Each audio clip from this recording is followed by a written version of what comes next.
E hoje o tema, a verdade bíblica sobre o plano da salvação. Prepare o seu coração. Já estou com a minha Bíblia aberta aqui e eu espero que a sua também esteja aberta.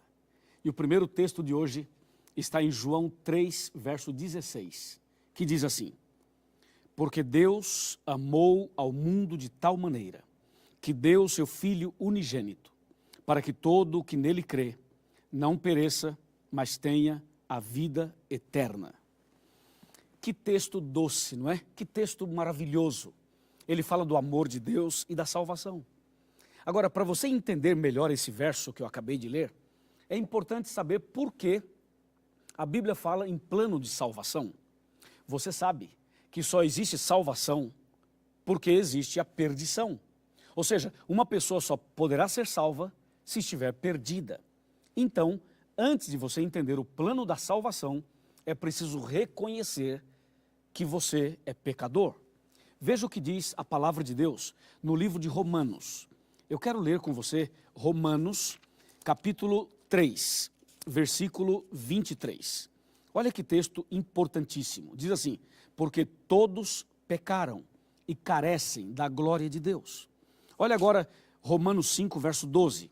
Diz assim: porque assim como por um só homem entrou o pecado no mundo e pelo pecado a morte, assim também a morte passou a todos os homens, porque todos pecaram. Veja que a Bíblia é clara ao dizer que todos nós somos pecadores. E quando a Bíblia fala que todos pecaram, aí nós temos que analisar um outro texto de Romanos 6, 23, que diz assim: o salário do pecado é a morte, mas o dom gratuito de Deus é a vida eterna em Cristo Jesus, nosso Senhor. Mas a primeira parte do verso de Romanos 6, 23 é que o salário do pecado é a morte. Mas que tipo de morte? Qual é a morte que é o salário do pecado? Bem, se você analisar Apocalipse capítulo 21, versículo 8, vai ver que a morte que a Bíblia se refere é a morte eterna. A morte eterna aparece na Bíblia como sendo o salário do pecado. Em outras palavras, como você e eu somos pecadores, nós estávamos condenados à morte eterna, que é o que está em Apocalipse 21, 8, com fogo e enxofre. Agora, eu pergunto, você considera-se um pecador? Você realmente reconhece que você é um pecador, uma pecadora? Eu reconheço, eu sou pecador. E todo ser humano é pecador. Agora veja, qual é o seu salário? Qual é a sua recompensa como pecador? É a morte. E estou falando de morte eterna. Agora vem a pergunta, você quer morrer eternamente? Pergunta para mim se eu quero morrer eternamente. E a resposta é não. A sua também é não. Ninguém quer morrer eternamente. Ninguém quer morrer de maneira nenhuma. Então aí é que vem a intervenção, a ação, a obra, a manifestação de Deus. Então Deus entra em ação para salvar você, para resgatar você da morte eterna. E só havia uma maneira de salvar o ser humano da morte eterna. A única maneira era Deus tornar-se homem e morrer em nosso lugar. Por quê? Porque o pecado nos trouxe uma dívida. E essa dívida era impagável. Nenhuma pessoa poderia pagar essa dívida. A morte de um anjo não pagaria. A morte de todos os anjos também não. A morte de uma outra pessoa também não. Somente havia uma maneira de pagar essa dívida. Só uma maneira de resolver o seu e o meu problema. Só havia um jeito de salvar você e eu da morte eterna. E esse único jeito era através da morte de Cristo Jesus. E é por isso que o profeta Isaías, no capítulo 7 e no versículo 14 do seu livro, ele faz uma profecia. E essa profecia anuncia a primeira vinda de Jesus. É o que diz a Bíblia assim, eu vou ler. Isaías, capítulo 7, versículo 14. Portanto, o Senhor mesmo vos dará um sinal. Eis que a virgem conceberá e dará à luz um filho, e lhe chamará Emanuel. Veja que a profecia 700 anos antes do nascimento de Jesus já avisava. Jesus vai nascer através de uma virgem. E Jesus então deixou o céu e veio aqui. Olha que espetacular. Veio aqui, nasceu e tornou-se um de nós. Deus conosco. E aqui Jesus passou pelo que eu passo e pelo que você passa. Ele sentiu o que a gente sente. Ele viveu o drama da humanidade. E ele pôde vivenciar na prática aquilo que a gente vive e vivencia todos os dias. E ele veio com um propósito, hein? Ele veio para morrer em seu lugar e para salvar você. Por isso que naquele dia ele foi até o Getsêmani. E ali ele foi traído e foi entregue aos homens, aos soldados. Foi ali no Getsêmani que Jesus fez uma oração que chamou a atenção do céu inteiro. Ou seja, todo o céu olhou para Jesus no Getsêmani. O inferno também. Foi no momento em que Jesus, ali no Getsêmani, orou e disse: Pai, se for possível salvar o mundo sem que eu tenha que morrer, salva, Pai. Jesus disse: se for possível, passa de mim esse cálice. Quando Jesus disse isso, o universo inteiro tremeu, porque Jesus poderia retroceder, poderia desistir. Só que Jesus não parou a oração aí. Jesus continuou dizendo: Pai, todavia, não faça a minha vontade, sim a tua. E foi aí que Deus disse: Filho, não tem outro jeito de salvar as pessoas sem que você morra. E Jesus disse: eu estou disposto a ir até a cruz. E Jesus foi até a cruz. Que momento dramático. É uma mistura de amor, sofrimento, lágrimas, sangue. Quantas coisas aconteceram. Jesus foi preso, julgado, condenado. Colocaram uma coroa de espinhos na sua cabeça. Colocaram uma cruz nas costas dele. Jesus começou a andar pela via dolorosa. E Jesus foi até o Monte do Calvário. E lá ele foi crucificado entre dois ladrões. À direita de Jesus havia um ladrão, à esquerda havia outro. O ladrão da direita se arrependeu ao ver Jesus morrendo para salvar a humanidade. E o ladrão da esquerda continuou blasfemando. Então, naquela cruz, na cruz de Jesus, Jesus morria pelos pecados de todo mundo. Jesus estava morrendo para salvar a mim e a você. Mas a cruz da direita daquele ladrão mostra que um homem estava morrendo para o pecado, estava aceitando Jesus, estava entregando a vida no último minuto. E do lado esquerdo, um homem morria no pecado, morria perdido.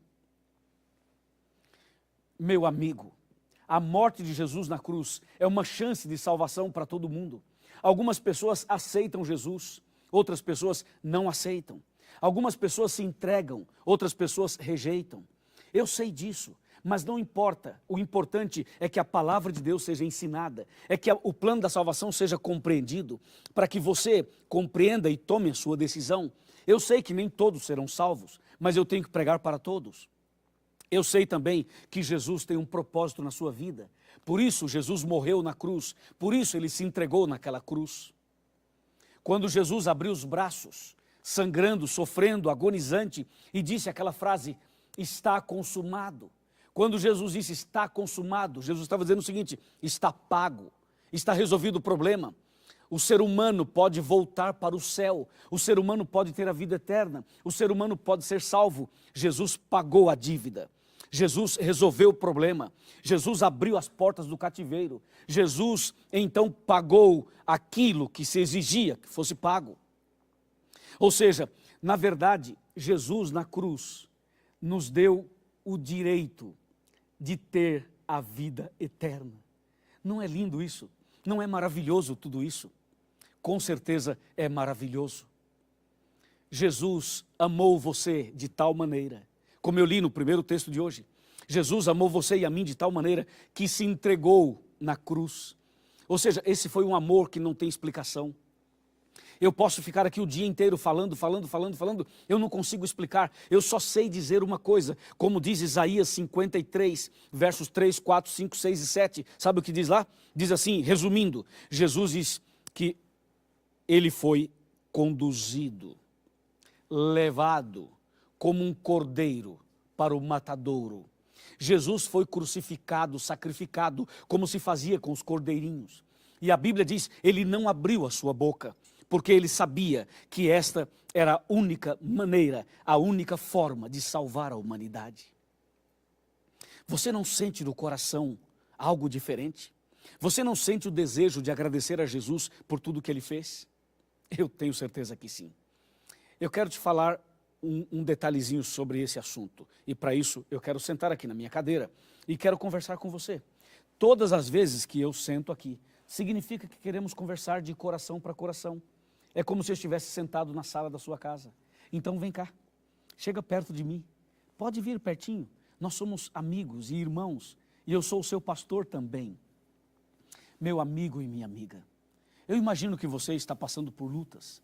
Eu imagino que sua família está passando por momentos difíceis.